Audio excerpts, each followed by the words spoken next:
ইমাম হাসান রাদিয়াল্লাহু তাআলা 6 মাসের খেলাফতের দায়িত্ব ছিল।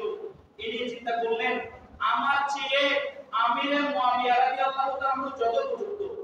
উনি চুক্তি করলেন কি এই আমিরে মুয়াবিয়া তোমার সঙ্গে এই মর্মে খেলাফতের দায়িত্ব তোমাকে হস্তান্তর করছি যে তুমি যখন মৃত্যুবরণ করবা বা তুমি যখন খেলাফতের দায়িত্বে নিজে ছেড়ে দেবা তখন তোমার ওই খেলাফত আর কাউকে দিতে পারবা না। তাহলে আমি ইমাম হাসান অথবা আমার ভাই ইমাম হুসাইনকে খেলাফতের দায়িত্ব দিতে হবে। হযরত ইমাম হাসান চুক্তিভিত্তিক আমির মুয়াবিয়া রাদিয়াল্লাহু তাআলা আনহুকে খেলাফতের দায়িত্ব দিয়েছিলেন। ইয়াজিদ ছিল নাবালক, তখন ইয়াজিদ তখন প্রাপ্তবয়স্ক হয় নাই। 10, 11, 12, 13, 14 বছর প্রায় আমির মুয়াবিয়া খেলাফতের দায়িত্ব পেয়েছে। এভাবে ইয়াজিদ বড় হয়েছে। ইয়াজিদের বয়স 18 থেকে 19 বছর, অন্যরা হয়েছে 23 বছর। ইয়াজিদ কম বয়সী হওয়ার কারণে ইয়াজিদের মধ্যে কোনো সুধারণার বিষয় ছিল না। ইয়াজিদ মুক্তভাই ছিল, নাবাক ছিল, সে যখন খেলাফতের দায়িত্ব পেয়েছিল সে ঘোষণা দিয়েছে কোন যদি সুন্দরী হয় আপন বোনকে বিবাহ করে ঘরের মধ্যে রাখা যাবে, নাউজুবিল্লাহ বলবেন না।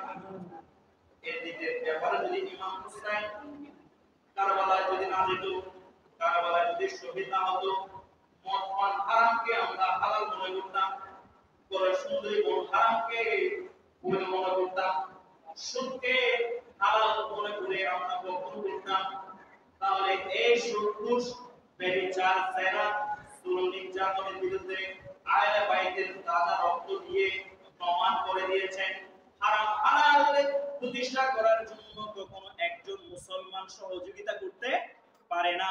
ইমাম হুসাইনের ওই কারবালার শাহাদাত আমাদেরকে সচ্চার করে দিয়েছেন।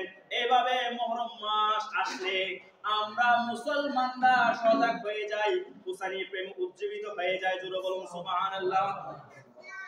এই যে যখন খেলাফতের দায়িত্ব পেয়েছে, এই আমির মুয়াবিয়া খেলাফতের দায়িত্ব পেয়েছে, বয়স হয়েছে, আমির মুয়াবিয়াকে শিয়াদের রওয়ায়াত হচ্ছে আমির মুয়াবিয়া ইয়াজিদকে মনোনীত করেছে। আর আহলে সুন্নাহ ওয়াল জামাতের মুতাবার কিতাবগুলোর বর্ণনা হচ্ছে ইয়াজিদকে আমিরে মুয়াবিয়া মনোনীত করে নাই, ইয়াজিদ এক প্রকার আমিরে মুয়াবিয়াকে নজরবন্দি করেছে। আপনি যখন বাবা হয়েছে, আপনি যখন ছেলে উপযুক্ত হয়েছে, বাবার সম্পত্তির ভাগ বাটোয়ারার ক্ষেত্রে আপনার মতামত প্রাধান্য, আপনার বাবার মতামত তেমন থাকে না। দেখেন না, থাকেনি। বাবা কমিশনার হলো, ছেলে বউ বয়স হয়ে গেলে এরা নিয়ন্ত্রণ করে বাবার সম্পত্তি, ছেলে বউ নিয়ন্ত্রণ করে। অনেক সময় নিজের সম্পত্তি ভাই বেড়াদার মধ্যে সম্পত্তির অংশ থাকে, ছোট ভাইকে পালন করছে, ভাই বউ সবকিছুর মালিক হয়ে বসে আছে, বাবা কথা বলার শক্তি থাকে না। এই যে দুরচারী ছিল, খুব দূরদর্শী ছিল, সেই দূরদর্শিতার কারণে আমির মুয়াবিয়া রাদিয়াল্লাহু তাআলা নজরবন্দি করে রেখেছিল। আমির মুয়াবিয়া মৃত্যুর খবর গোপন করেছে।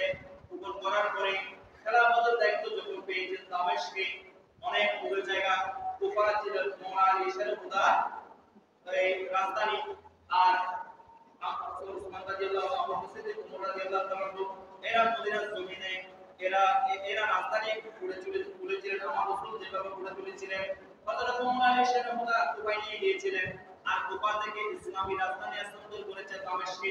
অনেক দূরে দামেস্কে কি হয়েছে কি হয় নাই, বর্তমান যুগের মতো প্রিন্ট মিডিয়া নাই, ইলেকট্রিক মিডিয়া নাই, চিঠি এভাবে সহজে চিঠি আদান প্রদানের যুগ ছিল না। এক চিঠি পৌঁছাইতে বছর থেকে যেত, 6 মাস লেগে যেত। আমির মুয়াবিয়া ইন্তেকাল হলো, দামেস্কের যারা শীর্ষস্থানীয় ব্যক্তি